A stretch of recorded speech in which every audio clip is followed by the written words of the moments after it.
It is Never Run Alone. Rien MacDonald here, joined once again on the internets with Christopher Farrenkothen and Cameron Merrick to break down a big week of running, a big week overseas, a big week here in Australia. Gents, how are we? Doing good. I'm fresh out the ocean. Happy days. Thriving. I'm ready to run out the door after this as soon as we're done for a session. Can't wait. Beautiful. So Cam's out the door. We've got Melbourne Marathon to chat. We've had a Boston announcement. We're going to be chatting Oz Athletics as well as recapping Berlin and previewing the other big marathon that will be happening on the 12th of October. That is Chicago Marathon.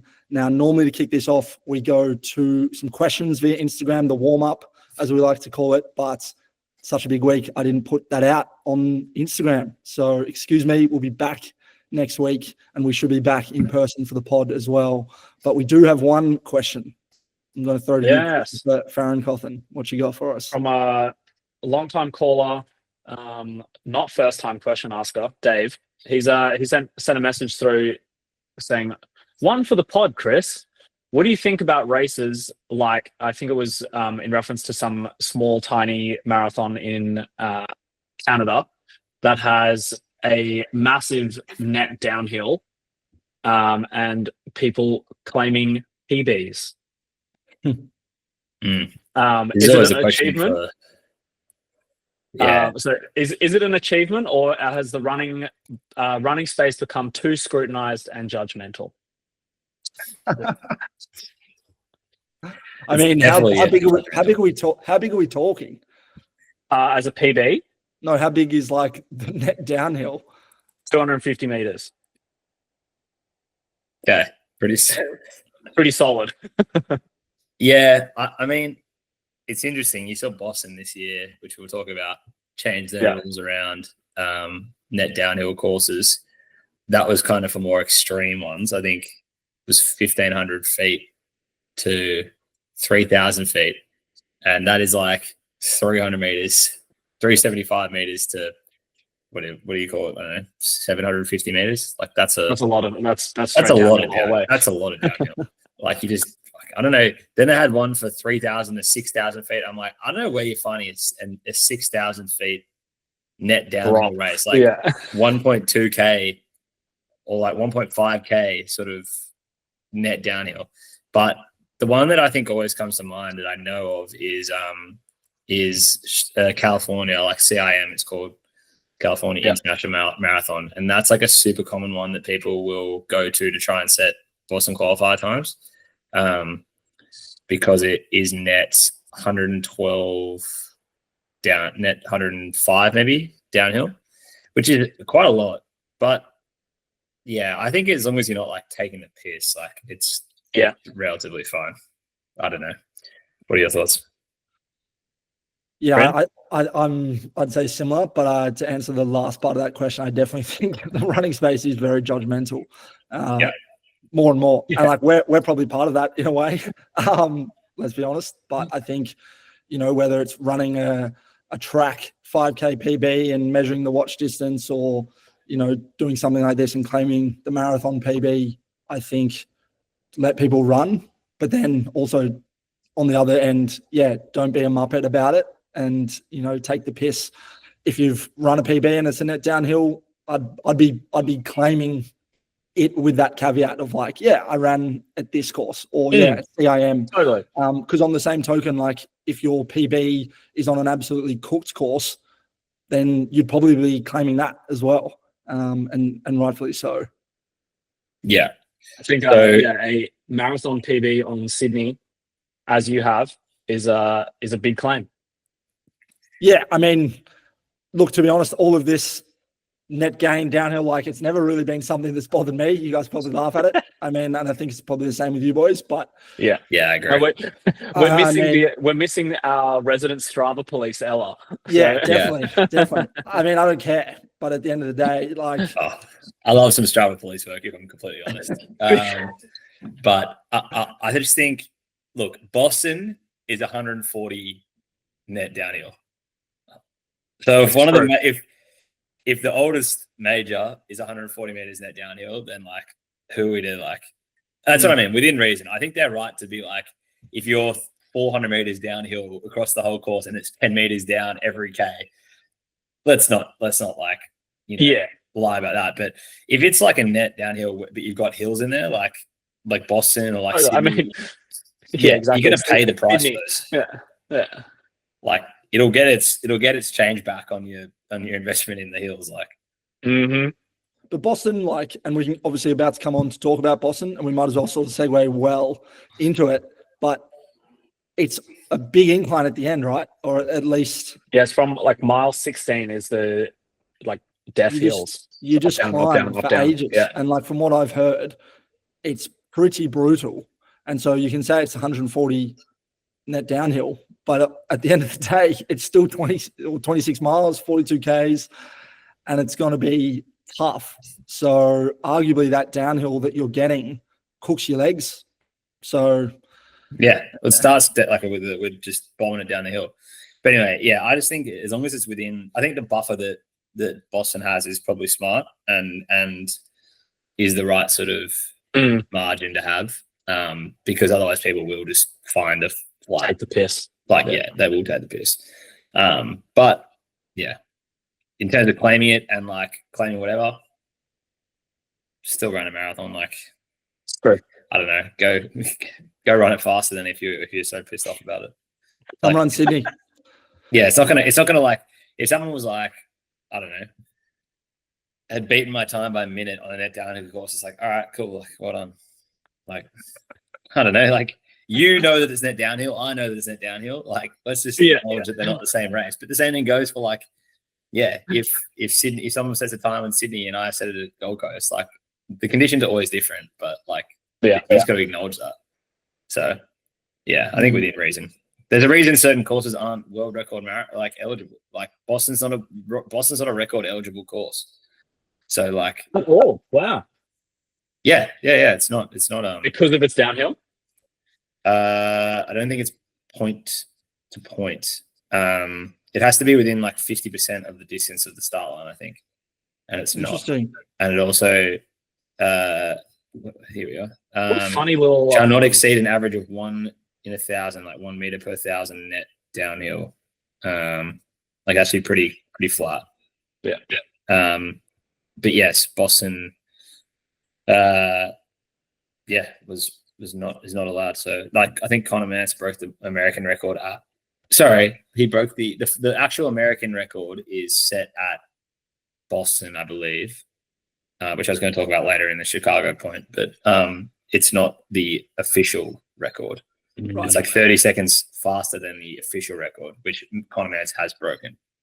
If that makes sense. But he did it at Boston. Yeah. Also. He did it at Boston, but doesn't count. So he's going for the official one in. Yes. Yeah. Okay. Anyway, people care too much about Strava stuff, but at the same time, it's just don't take the piss, or don't try and pretend to be something you're not. It's pretty easy. I think that's the one. I think if you're trying to pull the wool over people's eyes, you're a schmuck. Yeah, you always take chip time, not Strava time. If you're doing a 5K at the track, don't claim fucking Strava time because you're doing it on a track. Like it's 12 and a half laps. Don't pretend like you know what I mean? You can't be stopping like 12 laps and a bit and being like, well, my watch says 5K, that's my 5K. Like, obviously, if you're doing it out on the road, that's fair. That's whatever it is. But like you can't have it both ways. It's just like a funny middle ground. And understand that nothing is going to be more accurate than like a track 5K or like marathon race distance. So you don't claim a 5K world record on the track as anything longer than 12 and a half laps. if they run around the outside and are in lane 4 half the time. Like that's not how it works. They just bring the tape. They bring the tape all the way out. Yeah, it's like diagonal. Full diagonal tape. You just cut across right at the end if you want. Not happening. Well, let's get into Boston. It is the 130th Boston Marathon. It got announced the field yesterday morning, Australian time. I think we all woke up to, well, the three of us woke up to emails. We're all in, which is very exciting. Alabudican, wherever she is in the world right now. Also has claimed a spot. Sissy Bergman joining as well. There's a gang of us going. Ash Wiseman as well. But 4:34 minute cut off from that originally posted time, meaning 24,362 qualifiers. Don't know where that leaves last year. I actually didn't sort of see. Don't know if either of you have that. Very similar. But yeah, exciting stuff. I've got a little pop quiz if we want to throw to that before we get some thoughts. Yeah, let's do it. So, I mean, this is an easy one, but 130th year. What was the first year for the Boston Marathon, gents? I feel like it's a trick question. It's like 1890, isn't it? Chris, you locking in 1890, Cam? I am. I'm gonna get a bit cheeky and say that some years were cancelled. Yeah, I was thinking the same thing. So I'm gonna 1881. Okay, well, no, not quite that early. 1895. 1897. So apparently only 1 year cancelled, if my research is correct, and that was 2020 due to COVID. So world's longest standing marathon is the Boston Marathon, and we're going down on the 130th running. And I noticed that they call it the 130th Boston Marathon. They don't call it the 2026 Boston Marathon like New York, like Sydney. It's the number of marathons. So yeah, the only year that it was cancelled was 2020 due to COVID. And fun fact off the back of that question, first ever Olympic Games in Athens in 1896 occurred obviously the year before the first one. And because of the success in the marathon there, that was what caused Boston to be. So that's that. You've got some facts there, Cam. What you got? I believe that wouldn't have been the official marathon distance. I think it was correct. In 96, it would have been like 25 miles or something like that. And then they amended it, I think, for London. Yeah, I think 1920 odd. Thankfully, I didn't take that down as another pop quiz question, but we may do monthly pop quizzes for Boston moving forward as we lead up to it in April. But yeah, I think it was in the 20s that they amended it to the 26.2. 1906. 1906. Okay, very good. An extension of the original 25-mile run. A request to accommodate the royal family to start the race at Windsor Castle. Yeah, perfect. Finger in every pie, those guys, don't they? So it was 25 miles. How much is that in kilometers, boys? Do we know our conversions well? 40. Bang on. Quick smart. Very good. All right, question 2. Yeah. You should have read this because it was in the email that they sent. Top 5 most popular qualifying races for the 130th running of Boston. Can you name me 3? Chicago. Chicago's on there. Top 5 most popular. Yeah. For applications. Correct. Well, London and Tokyo, and then Berlin. I'm gonna go CIM. CIM's on there. Tokyo's Womp. London is Womp. I'm gonna say Berlin. Berlin is correct. Yeah. So is that 4? You've named 3: Chicago, Berlin, and California. CIM. The most popular application based, and London isn't on there. London's not on there, my friend. London's far away from it. It's in America, man. I mean, I feel like for Americans. No. But most people who do Boston are American. I'm so confused. I'm going to say New York. I missed the question. New York is on there. And the last one, which is the most popular one, is Boston. Yeah, I thought that too, but I was just 129th Boston. So essentially, Chris, I thought I asked the question right. No? You did. He just he just overthought it. Like I overthought it.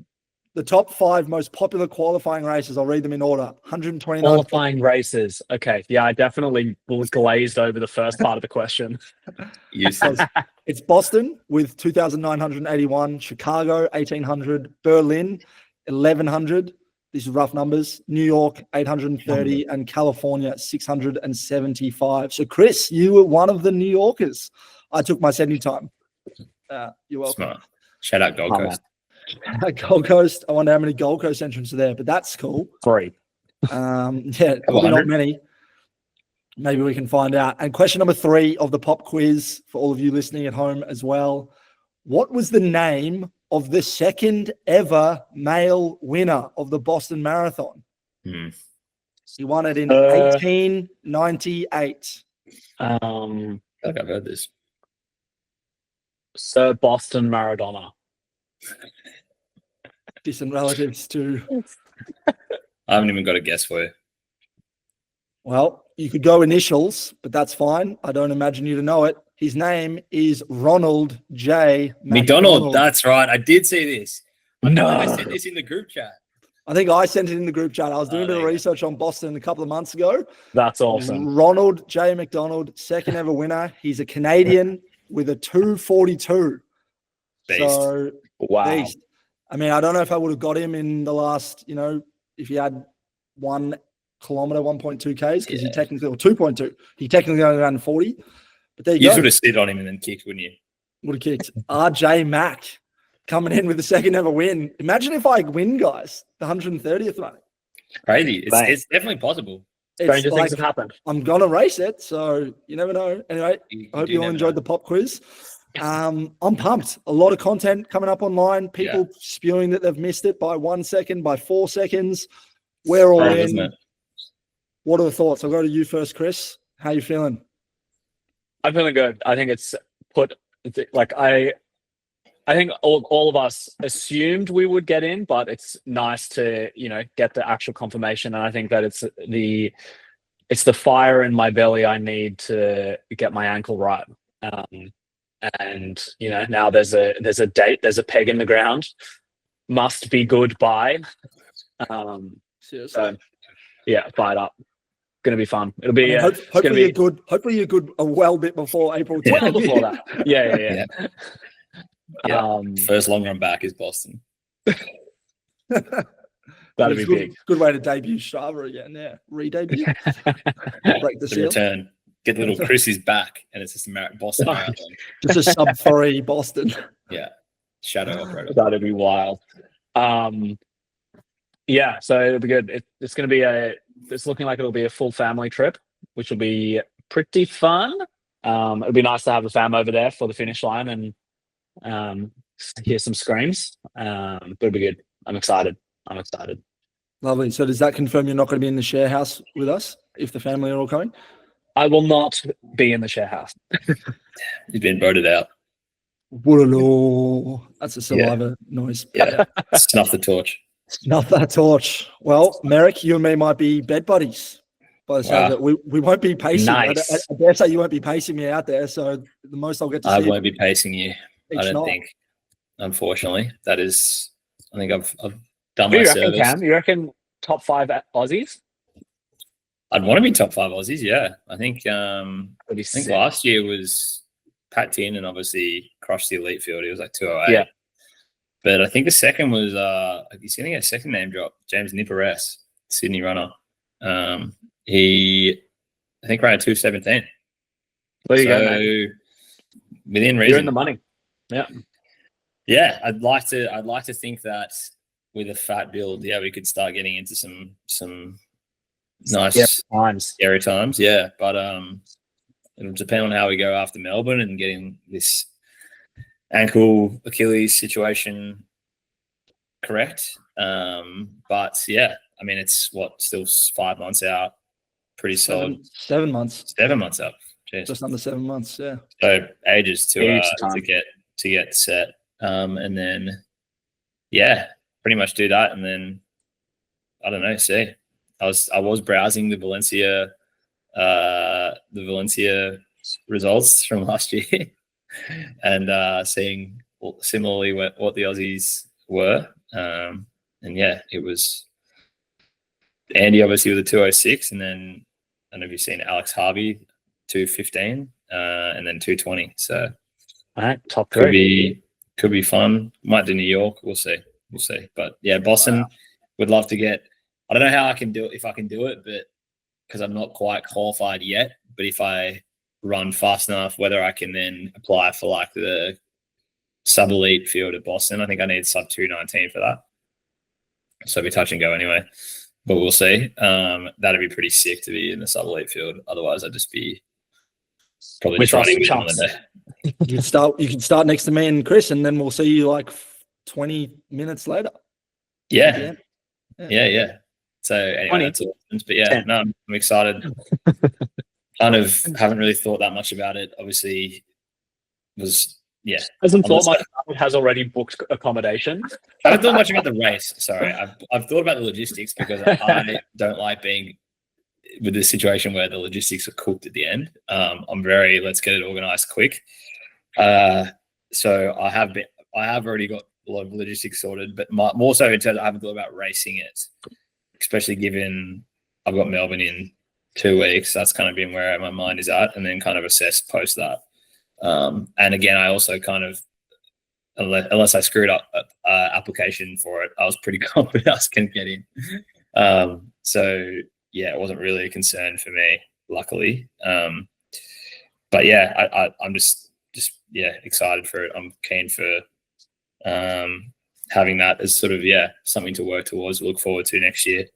Kind of cool to have those big once or twice a year trips and things to look forward to, and just having like a North Star, I guess, to guide your year of how you want to work everything else around it is a good place to be. How does the course compare to Melbourne? I don't know if I assume you know Melbourne's course pretty well. I'm from Melbourne, so I know where it goes, but comparatively, we're talking gain before. Melbourne's relatively downhill, flat. Right. It's got a cut like small hill running up to like the tan at like 35. And then other than that, it's relatively flat. The danger is kind of in the wind on Beach Road, just because you're kind of exposed. So just depending on whether there's like a crazy wind day, as to whether and you kind of go both ways, like north and south. So it's just a matter of whether you're getting headwind or tailwind. You'd probably rather just neither. But yeah, it's kind of that is the issue. Whereas Boston, I know you bomb down the hill to start. So it's kind of you sort of go down the hill to start, cruise for a bit, and then you sort of roll into hills at like 25 or something like that. And that's the real they're like the Newton Hills is what they're called. And that's the kind of the issue. Again, to be honest, like those hills are just kind of rolling. They're not. I mean, there's one sharp on it. It sounds like Heartbreak Hill at like 20 miles or so. So what's that, like 33, 34K? But then you bomb it down to the finish line. So like you kind of get a pretty solid net downhill. Like you bomb down the hill for the first 8K, settle in for a lot. You have like a couple of sort of rolling ones, and then like maybe 5Ks where you maybe go, I don't know, up about 100 meters over 8K. So call it sounds like Sydney City is what it sounds like. Yeah, it's like Sydney City, and then you bomb down the 100 meters to finish anyway. So like realistically, you're gonna get it all back. It's just gonna be a lot of hills training, and like especially going downhill to start, making sure you don't cook your quads just bombing down the hill. So love it. Yeah, it's gonna be great. Like I'm keen to just. I've never done I've done Queenstown. I've never done like a full massive international marathon. Queenstown maybe not the biggest one on the world calendar, but I'm keen just to do a historic one like Boston, do another major, see all the sort of vibe around it all. Go see the Red Sox play. Yeah, see a whole bunch of stuff. I've been to America in a while, so it'll be good. You mentioning Queenstown there makes me think that you'll have to figure out the course record there at some point and go back and claim it, because you're a bit of a better marathoner now than what you were when you made your debut last year. I think the Gold Coast time would have broken the record. There you go. If I'd run the Gold Coast time that I did at Queenstown, I think it would have won the year I debuted there by like 11 or 12 minutes. But that's what's, that's the difference between a debut and your second marathon, I guess. Second, third, fourth. Exactly. Second race. So it's going to be sick. But yeah, I'm very, very excited and keen to see everyone just rip a huge block. That's kind of the thing I'm most excited for, is just everyone to get into their work. Yeah, right. and the weather's warming up more. It's going to be nice. Hopefully you'll be back soon as well, Kris. We'll maybe come to that a little bit later. But Cam, stay with you. Melbourne Marathon. We're 16 days, 17 days out?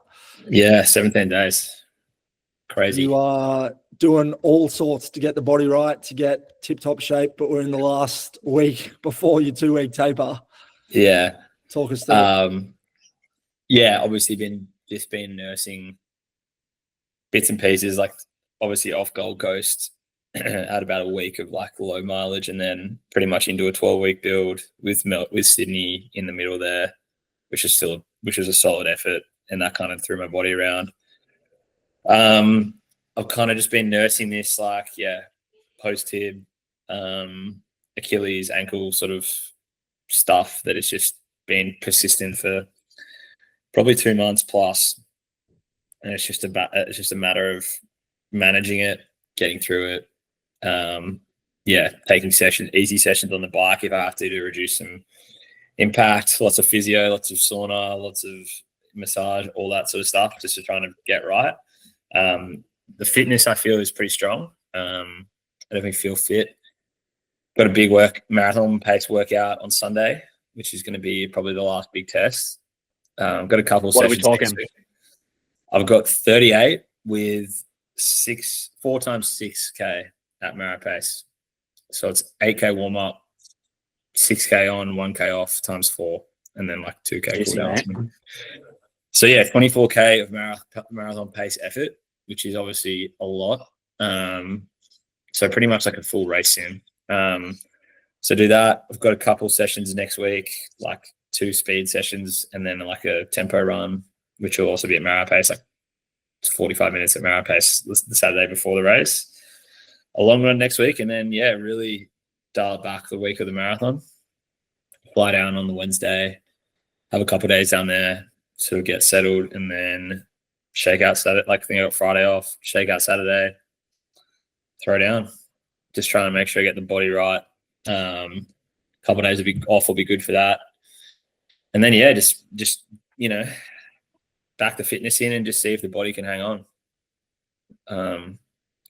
I'd be lying if I said it was a perfect build. But like fitness feels strong. It's just gonna be a matter of, is the ankle gonna hold up? The calves that are probably compensating for that gonna hold up? Is my mechanics gonna be okay? Like everything that you do when you're compensating for an injury, you sort of change stuff even subconsciously. How that all hangs on, and then just the conditions on the day and who else is there and how can we go. I think PB is probably like the minimum of what I want, but there's opportunity to go lower than that. So we'll see. Exactly. We've got some aggressive goals. I always go to call him Cam Rayner because there's the Brisbane footballer and you're Cam and his last name's Rayner, but it's Jack Rayner. Yep. I saw him walking down a mountain on his Instagram story yesterday or the day before. Maybe he's still in Japan. I don't know exactly. He's still in Japan, I think, yeah. Still in Japan. Ran the 5K at Tokyo. I think he was the third fastest Aussie. Only 3 Aussies competing, but still not a shabby time. Nothing to snub at. I think it was 13:40 maybe. I think he might have beat Seth. He was definitely like the number probably. No, I think Seth beat him. I think Seth's time was quicker in the different heat. But regardless, he's the number 1 seed, you'd say, in Melbourne. Definitely. He seemingly isn't as locked in as one would hope someone who's going to win the Melbourne Marathon is. So there's opportunity there. I don't know if you know any of the other field competing, but I'm putting it out there. I'm going to be on that bike, hopefully, out on that course. And, we'll see what we can do. You got to be careful, mate. We don't want a Matchoy DQ situation going on. No. I'm just going to be out enjoying the day. He's on a leisurely stroll. I'm just going. I mean, I did it a few years ago for my friend Tom Little from Whitehorse Soccer Club. We were out. He ran a sub-3 at the time. Cam's doing the same thing. I'm just going to be out, just getting some content. I watched Rainer's brother do it last year in the win. He's done a video last year. But I think Jack is. I'll be interested to see how he goes out. Like he obviously has a huge base. He's been ripping like 130, 140 Ks a week in altitude. Obviously, he was targeting a 5K race. He's still a weapon. Ran 2:11 last year, and it looked like relatively cruisy. I don't know. So yeah, I'll be interested to see if he ends up more around like 2:14, 2:15 range, whether he like just tries to go out hard early and just like break the field and just see if anyone goes with him. I don't know if anyone will, but who knows? Like, he's still got to run the distance out, see how he goes, see how the body is post world champs. He's dropped a couple of like long runs that I've seen, but nothing like massive at marathon pace. But the bloke's tempo, the bloke's threshold is like, 3 flat or something like that. Like he's crazy. So like he's obviously got some serious pace. It's just a matter of how he goes in the day. But I'll be interested also to see what the rest of the field does, who is in the mix for, second to fifth. If there's going to be what the pacing situation is. I've got like a briefing on the Saturday, I think, at the MCG to go through it all with them. I don't know what anyone else is going for. I would love a pacer to be at like 2:19, but I don't know what they're going to do, whether it's 2:20. We'll see. I'll probably try and, I think my honest goal at the moment is to try and go out with anyone in that 2:18 to 2:20 range and just sit with them and just try and hang and see how the day goes. But that could be humbling. That could break me. We'll see. Maybe it'll be a stroke of genius and I'll feel great with 5K to go and I'll kick down. Rip a sub 16 5K to finish. Yeah, it sounds ridiculous, right? But obviously a sub 220 pacer is a round number. A 2:19 pace is almost certainly not going to happen, but it's very hard to make up a minute in the final 5Ks of a marathon. So you want to be shaving those 2-3 seconds off per K if you can earlier in the race. So what pace is a 2:19? A 2:19, I think is 3:18 or just under 3:18 average. So call it 3:18. Nice. 3:19 is a 2:20. So yeah, somewhere between 3:17 to 3:18. So between 3:17 and 3:18. No, but there is on feel. Yeah, I'm sure. But yeah, so that's the sort of pace we'll go.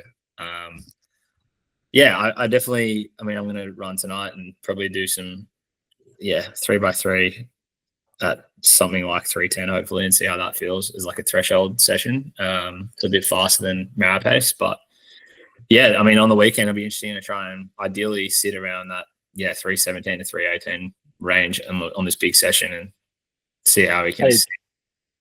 You did that last week, didn't you? You sat under. Yeah, I was probably at 3. I think I went like 3:16, 3:17, 3:18, 18 or something like that. Nice. I can't remember exactly, but yeah, it was a decent nudge, and then kind of sat in that, did the half marathon treadmill race thing on the weekend and sat at like 3:14 average or 3:13 average pretty comfortably, which was nice. So yeah, look, it's going to be a big run on the weekend, but I'm keen to race it again. Obviously Sydney was fun, but it was obviously A1 job was pacing you. I went 3:16, 3:17, 3:16, 3:16. So there you go. So all under where I needed to be. But yeah, like I'm keen to just, like Gold Coast, just get into the cave. I'm kind of keen to get back into seeing how far we can go and how hard it's going to get. Because I think this one compared to Gold Coast was hard, but this one might be slightly different in the mental challenge of it, given some of the lead in. So I'm excited. I'm going to have some friends on course. My parents will hopefully be on course. You'll be there on the bike. Ella might be following along somewhere. They're going to get a tandem bike. Should we do a minute on Ella? Should we talk about Ella for a minute? She's meant to be running the half, right? She's meant to be running the half, but she's got an ITB that is being a child. And I ran with her on Sunday, and it was not great viewing. So she should probably stop for a little bit, but hey, she is. When has she ever done that, huh? She is determined. She, do as I say, not as I do situation with Ella. But I hope if she's listening to this, she needs to take some time off. And I could use. She's an avid listener of this, so Yeah. She's Anyway. at this point becoming more of a listener than a contributor. So She's missed 2 in a row, 3 strikes, and she's off the pod, I think. we'll see how we go. Honestly. Maybe I'll do a pod with her on a tandem bike whilst we watch you live. There you go. Mate, Live. that's good gear. That is good gear. Brought to you by some form of sponsor. Yeah. We'll hook that up. Yeah. Live pod. Exciting, mate. Specialized. Well, I will just hard launch that. It should go ahead, but all things going to plan, Lydia O'Donnell of Femico will be joining us next week on the pod in person. I'm not sure if she's running Melbourne. But her ties with Nike and it being a Nike-sponsored event, she will be down in Melbourne. So that'll be fun to chat with her. That might make Ella 3 strikes and out because I know that Ella sort of fangirls Lydia. Lydia might not listen to this, but certainly Ella will. So we saw her in Sydney, didn't we? I didn't really know her. I've never met her, and I didn't know. We did. But we did. I remember you and I seeing her, and you were like, "Oh, I think that's Lydia," and then you ran past, and she was hurting. She was cooked. Yeah, she ended up DNFing, but like met her at that Apple event back in July, and then we had a few DMs going, "Yeah, let's like catch up for some long runs or even maybe some speed sessions before Sydney Mara because she wanted to run a 240 as well." And with my Achilles flare-ups, it never eventuated because I don't think any of us, obviously Kris fell off as well, and it just didn't become a thing. So I never ran with her. And then we run past her out in Kingsford, I think it was like probably 26, like 25, 26. Like I was cooked. She was cooked. Yeah. I almost thought like, oh, Lydia, like run with us. No. So anyway, she'll be on the pod next week. Exciting. We'll chat more about Melbourne Marathon. Maybe we'll find out where Ella's up to, if she's committed to the bike, if she's committing to the half. Who knows? Maybe she'll get a ticket to the full and she'll be stupid some more. Let's go. Oz Athletics update with, once again, Merrick. Yeah, I'm doing a lot here. I guess summary. Yeah, go ahead. A summary of the wrapping up of the world champs. It was so good. There was just, even after the race we spoke about last week, there was so many good races that finished. Like the 1500 was unreal. The men's 5K was great. The women's 5K was great. It was just so much. But I guess summary, the US were the top, 26 medals, 16 golds. Kenya, 11 medals, 7 golds. Did a clean sweep in the women's distance. So 800, 15, 5K, 3K steeplechase, men's and women's marathon. A women's marathon. So they had 10K, yep. Beach Chibet, she won the 5 and the 10. 8, 15, 3K, 5K, 10K marathon. They won them all. Massive. So crazy stuff. For the Kenyan women. Big time. Canada were in third. They had 5 medals, but 3 golds. So pretty impressive there. That's impressive, but like big seeing that then USA, Kenya between them 37 medals and then third place only needing 5 medals. Yeah, well there was so obviously it's based on they rank the golds more. Yeah, but there wasn't that many. Like, to be honest, like Jamaica had 10 medals, only 1 gold. They had the 100-meter gold, so I guess take that as the best one. But then they had 6 silvers and 3 bronzes.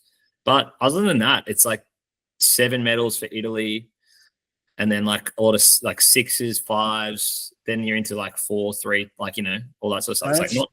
Shout out to Grecia. Yeah, they only had 2 medals, gold and a bronze. Both to him. Yeah, exactly. Sorry, yeah, both to him.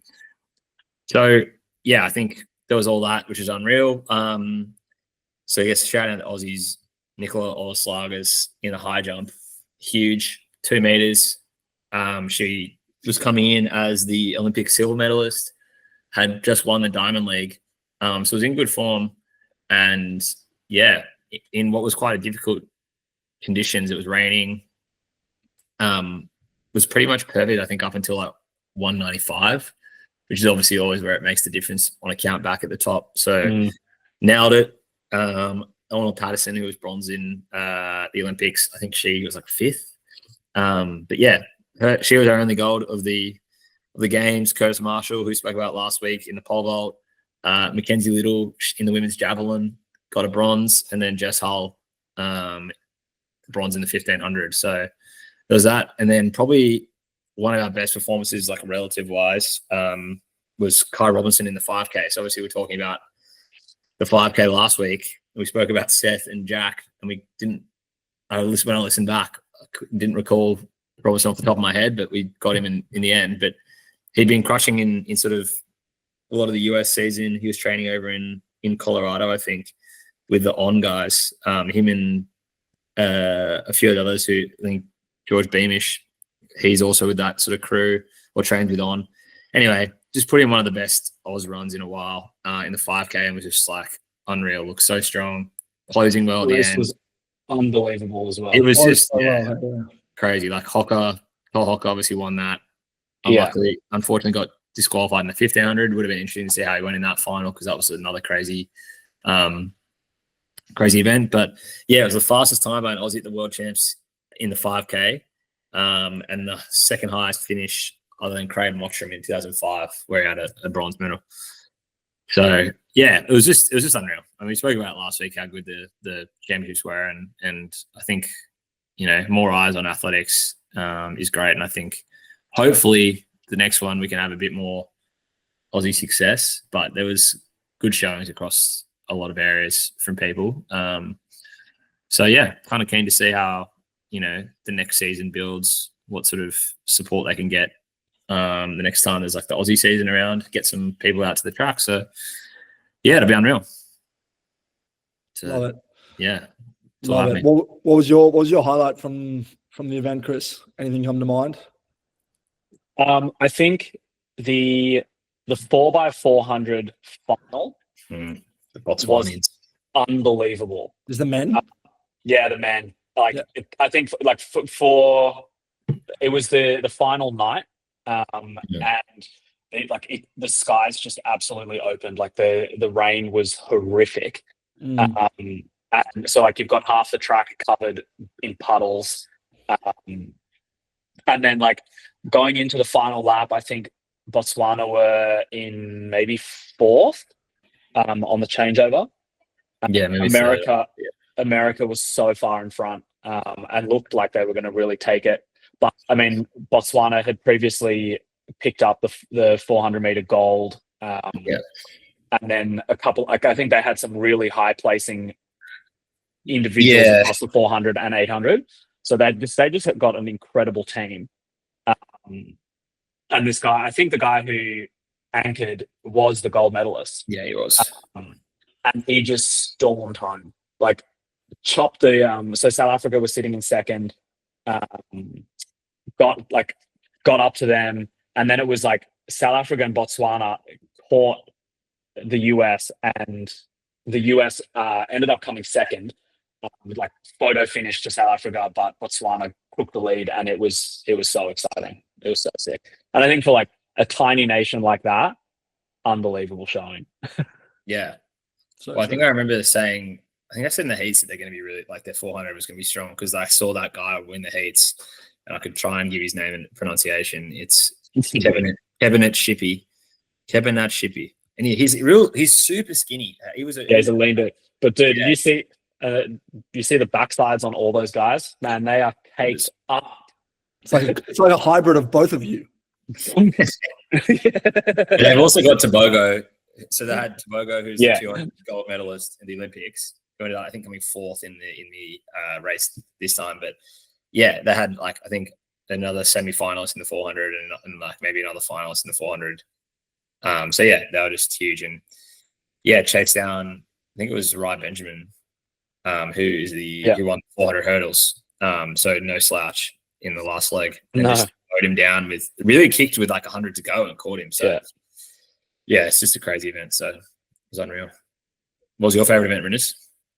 I mean, I can't really go past the marathon. Unfortunately, I didn't get to watch every night. But the marathons, I watched the whole men's race, and I watched most of the women's race.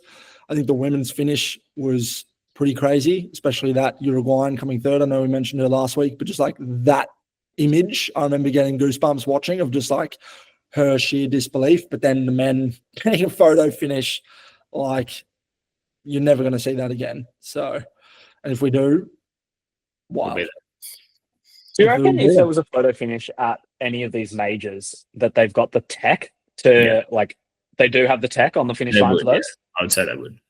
Surely. I mean, they'd have to not the same level of tech, but there'd be something. They'd have to go just on. They'd have to go on chip time, hey, and it's just like, man, my Strava time. Our chip time's the same, but then it goes to Strava. It's like this lowing thing. Who has the better watch? Who used less gels? Yeah, gel. Count back. Count back. Whose bottle is on more tables moving back? Exactly. Fair. That's the tech. Love it. No. My favorite race, I think, is probably the 10K. I think Grecia. That was my favorite. Insane, hey? That's my favorite. But there were so many. The marathon, the steeplechase, Geordie Beamish. That was probably my second favorite. There's so many. I could go on forever. But. So many. They do them every 2 years, right? World Champs. It's every year, I think. No, I don't think it's every year. Probably not. Next year. I think it's every 2. I think it's every 2 years. Look that up. I will. Jamie. I'm pretty sure it's every 2. But yeah. Anyway, it is 2027. You're right, in Beijing. Man, I think it's because they go Com Games, World Champs, Olympic Games, World Champs, Com Games, World Champs. Yeah. There you go. Got to keep the athleticizing. Exactly. On that note, Berlin happened at the weekend, and it took some souls. I think it took more than a few souls, mate. It took an absolute stinker of a day. That was one of the most humbling races I think I've ever seen from people. What's the net downhill on Berlin? I heard it was pretty flat. I think it's about 5 meters. Flat as. Yeah. 5 meters gained, 3 meters dropped. Yeah. Nothing. 3,000 people dropped. Yeah. Exactly. But weather-wise, so it was pretty warm, humidity. Like our coach cam, Matty Abel, he was out there pacing Chad, attempting sub 3. Didn't quite happen on the day, but even Matty himself, I think he dropped off from Chad early. Admittedly, he'd run 170 kilometers. One of those weeks mountains at some point. He's done a Chamonix 90K. Chamonix, UTMB, ABC, TDS. Thank you. But yeah, plenty of people across the internet, across socials, claiming it was a bad day. But there were a few people that hit their times that did really well. So I don't know what to make of it. But what were your thoughts, boys? Watching Solway, go out and be on his own from the get-go was pretty incredible. And 1 hour 16 first half. Mate, he was sitting at like 1:59 pace for the first 15 Ks. Went there at 14 minutes. It was ridiculous. And then, like, naturally, the heat you slowly fade quicker than you would in nicer conditions. And so I think he is definitely one to watch as the next person to break the world record. Wherever he runs next, like, he will throw down something crazy. And I think it will take someone pretty damn special to stop that. Well, yeah, I will talk about it in Chicago, but there's probably maybe 1 or 2 people who can contend with him at the moment. He was a massive favorite going in. Obviously, coming off the back of his debut at Valencia last year, kind of immediately into like top 5 or 6 all time. And then ran London and won it by about a minute. So yeah, he was kind of coming in as a favorite. I didn't know that they were going to go for the world record. I saw he was paced with a pretty substantial pace group to like go for that. So that was quite interesting, but yeah, he had like 6 paces or something crazy. Yeah. I think it was like 5 or 6 now in formation and shit. Like it was pretty set up. But yeah, the weather just caught him and caught a lot of people. I think to answer your question, Ren, it was definitely a hard day, but I'd say a lot of people probably weren't prepared for some heat. Speaking of, I was watching Lucy Davis her vlog yesterday, and she spent the week before Berlin in Texas, just heat training. And I think one of the few influencer types to actually get her PB on the day. 256, right? Or was it 259? I think it was 256. I think she was going for a 254, so I didn't get the time that she wanted, but still PB by a few minutes. Did the work, did the mahi. Did the work. Girl went hard. Yeah. Unfortunately, no substitute for the work. Yep. Same thing happened to Gold Coast. Heat. Yeah. Same thing happened to Gold Coast. Like, not the same level of like temperature heat, but the humidity. Like, how many people just like bombed out at the back half of Goldie and like get in the sauna, do some training. Pancake practice is a serious thing. You're gonna catch me on my bike like with a freaking tracksuit on. Yeah, training in the garage. How much?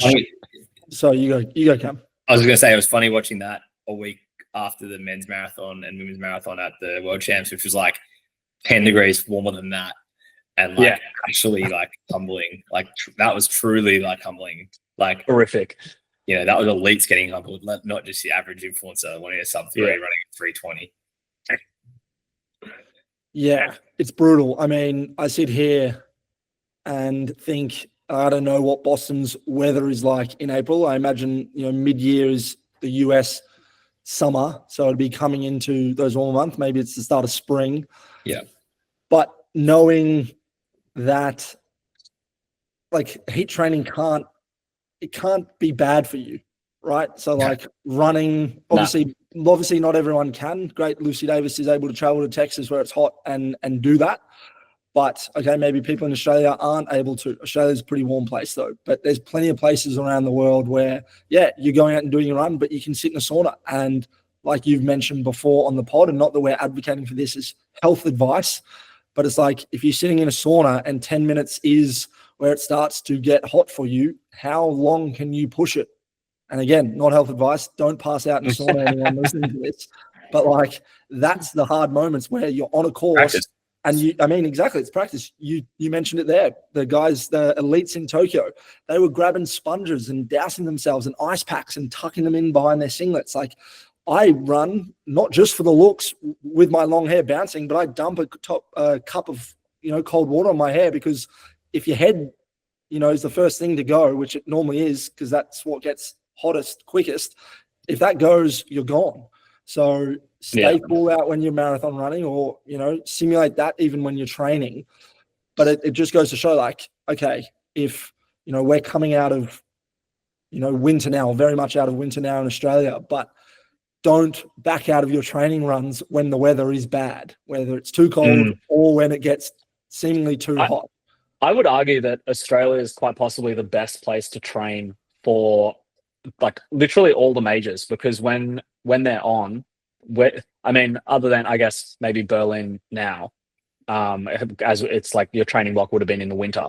But your training block's pretty much in spring or autumn, or now, like Boston, our training block is going to be in summer. It's going to be some spicy sessions. Yeah, there's going to be some hot runs, like we're talking some spike heart rates in that. Yeah. I was just looking, Boston in April is apparently averages around 14 degrees. So we'll be right. Laughing. We'll be right.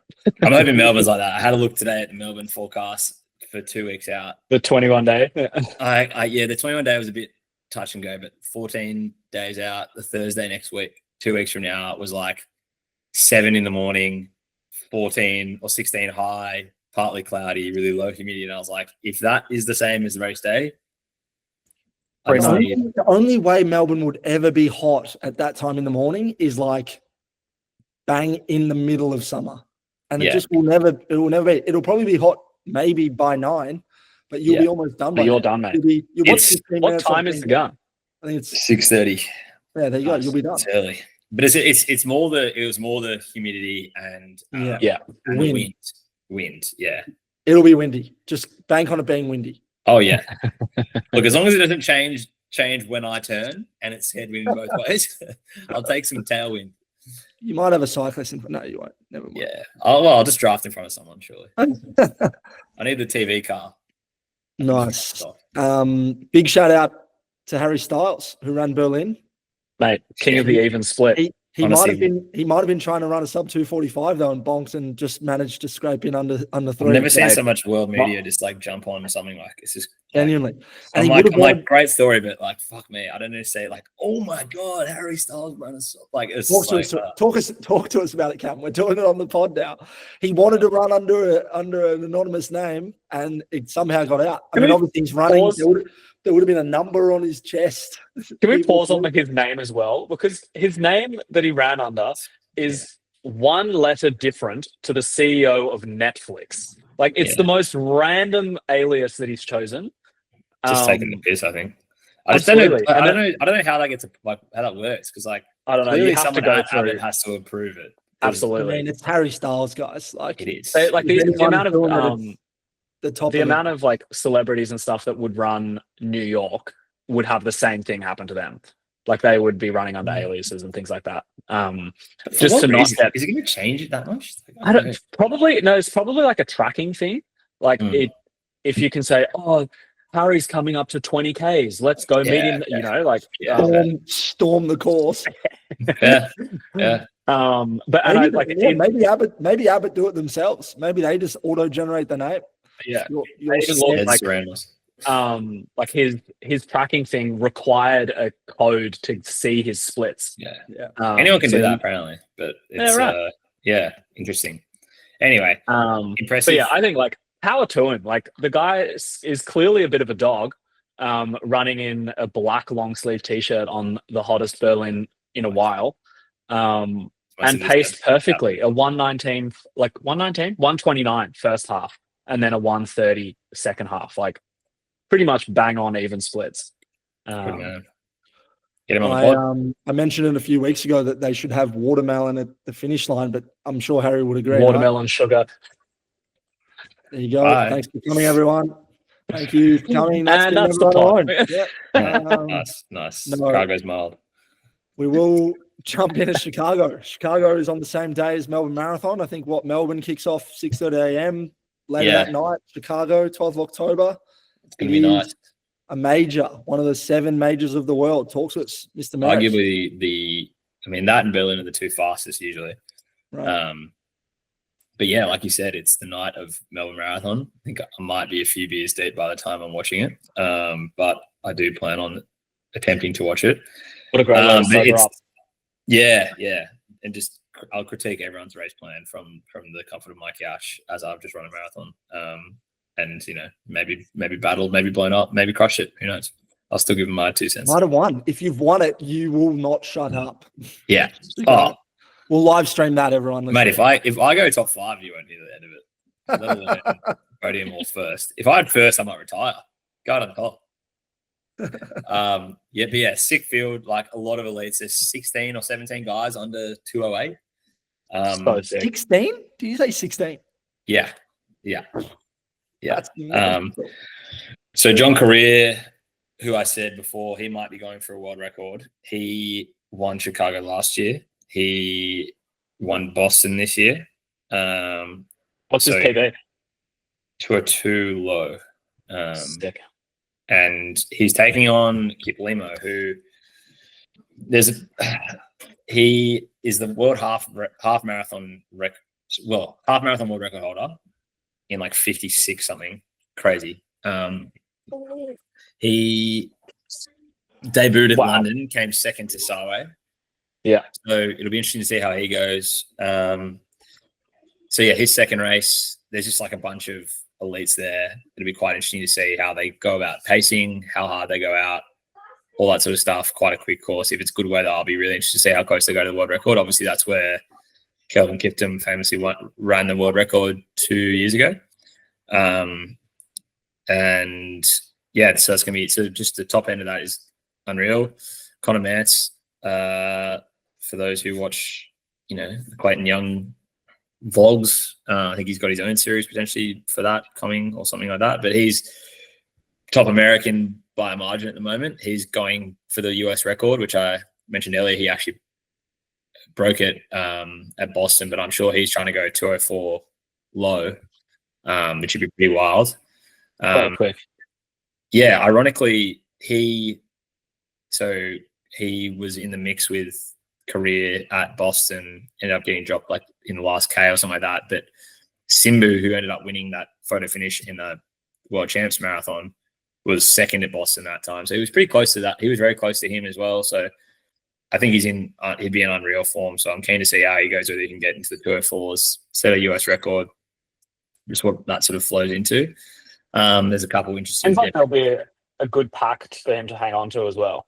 Yeah, exactly. I think he'll be, he's always one to just rip the Band-Aid off. So I'll be interested to see how he goes. I think it'll be good viewing, to be honest. Women's field, interestingly, obviously no Chepngetich, the asterisk world record holder from last year, where she ran sub 210, which was probably the most outrageous run in women's running history, and accurately was pinged for doping after. However, worth noting that she'll stay world record holder unless they are able to prove that she was doping during that race. It's always an interesting one when someone gets pinged for doping, but maybe not with proof for that specific race. But So sorry to clarify, she got pinged for doping after the fact. Yeah, well, it would have been. I'm not sure if they've got the exact, because she voluntarily took herself out, is what she did. Because she had a ban potentially coming in. She voluntarily, went away while they were assessing it, but no one's really doing that if they're clean, are they? So yeah, sure.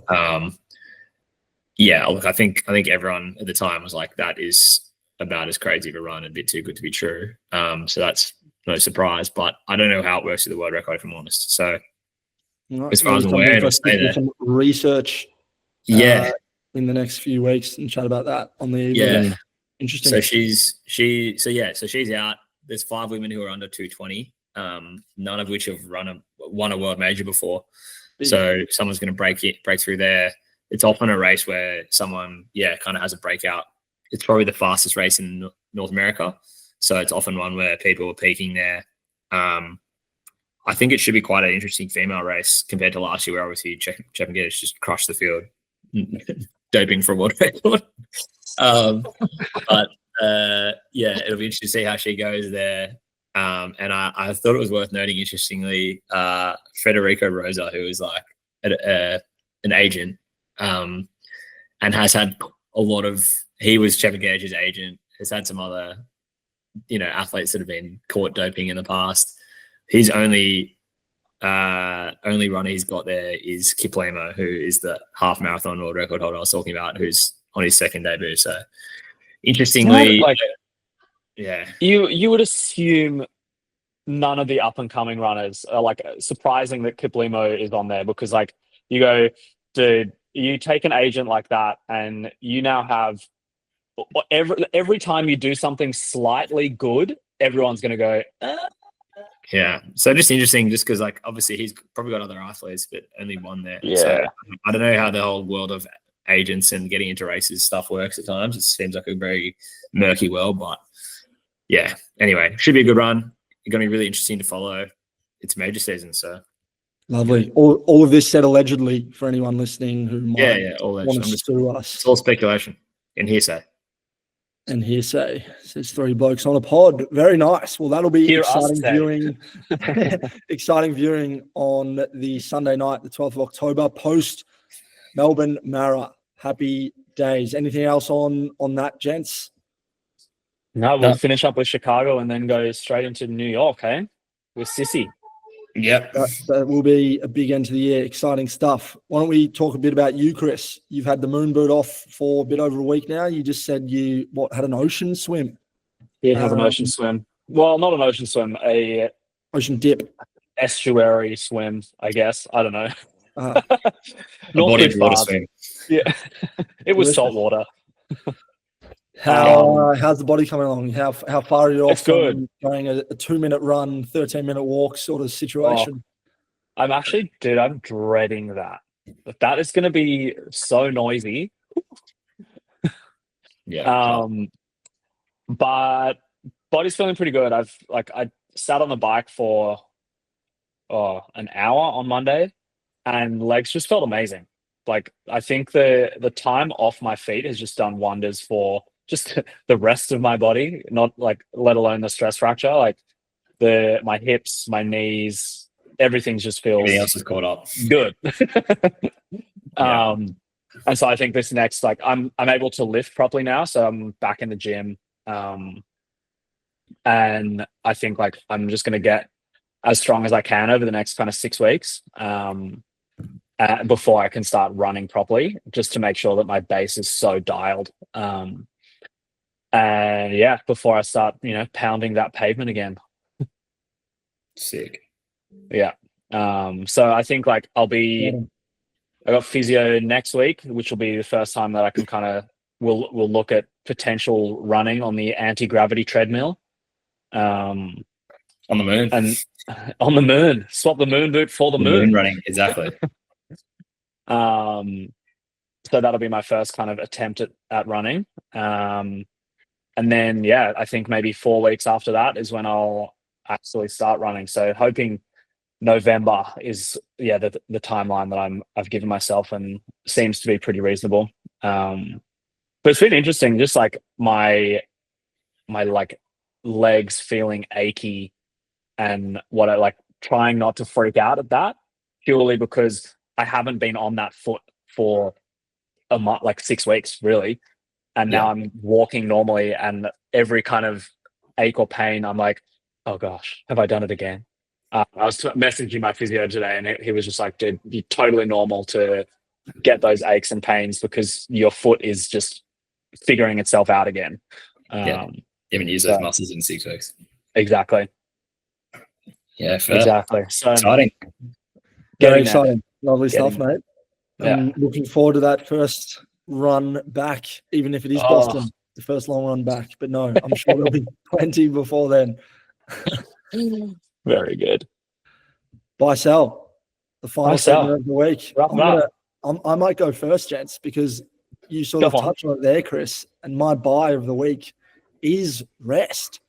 And it might just be really simple, but I haven't been able to run as much as I would have liked post Sydney. We're now coming on 4 weeks since then. But yeah, I've just been able to enjoy a lot of rest. And we're shouting out Ella before, but couldn't recommend just giving your body what it needs sometimes. Obviously, if you're coming close to the actual marathon itself, like you are, Cam, there's things you can do to get the body right and do whatever you need to do, which I definitely advocate for that. I was doing similar wrapping of the Achilles with some deep heat and glad wrap and different things. Sorry, man. We always do this. Yeah. But whatever it is, whether it's ice baths, saunas, pulling back a bit, stepping it up in various ways, rest, recover. That's my buy. You're looking confused there, Cam, but I'll throw to you for your potential buy or sell. I get it. No. I'm buying. I completely agree. I've been trying to steal as much rest as I can in the last 4 weeks is where I can to get right. But I am going to buy the night wrap, as it is called. If anyone wants to Google night wrap physio, whatever it is, Matty Abel obviously got you doing it, but I've been doing it. It's basically an anti-inflammatory technique. Obviously you can just take pills, or you can do your Voltaren gel, but basically what it is like you put that gel, and then there's like another non-Voltaren, like another active one. I use Arnica. There's a bunch of other different ones you can use, but you do like a light one like you would normally do if you were just putting it on during the day, and then you do you let that sort of sit for a bit, and then you put like a lot on, like more than you would normally put on, and then you cling wrap the shit out of your area that you were doing, basically to like keep it warm, keep it enclosed, and basically throughout the night it like continues to absorb better, given you've got more there, and it like keeps it in an environment that is like enclosed in in that area. So I've been doing that a couple of nights this week. And yeah, for me personally, it has been a great success in just helping me get up for sessions. It'll be something I probably do after the run on Sunday, maybe on Saturday night. Like just, it's going to be a game of it's just a game of, scratching and clawing to be right for the day. So yeah, that's my buy, the night wrap. Have a look it up if you've never done it, or if you're battling some inflammatory stuff. I know Ojas said he tried on his knee, gave him a bit of success. Give it a crack. On the knee, love that. Yeah, it's got a bit of inflammation and stuff around the knee. So yeah, my other buy, it's not a full buy, but it was just a quote from the Clayton Young doc. I know we all. Oh, let's give it to me. Lay it on me. It's been sitting with me all week. Mantra. And I just loved it. It was that consistent competence leads to eventual excellence, and I don't think that could sum it up any better. I've bought consistency in the past, but I just think that is such a great mantra. Define competence however you want. For different people, it means different things, but yeah, that is a mantra that don't define it however you want, because then you'll never achieve excellence. But as close to competent as you can. Well, everyone's competence is different, right? Sure. That's what I mean. I like it. Very good. Great buy, Kris Farrenkothen. What you got? We spoke about it before, but I'm buying the ocean swims. I'm so glad it's getting warm. Get some salt water up your nose. It's good for you. Okay. I do need to I might go to the beach this week. Yeah. Get on it. The water is delicious via the nose or just temperature wise. Yeah. But yeah, it's good. Summer's coming up. Summer's coming up.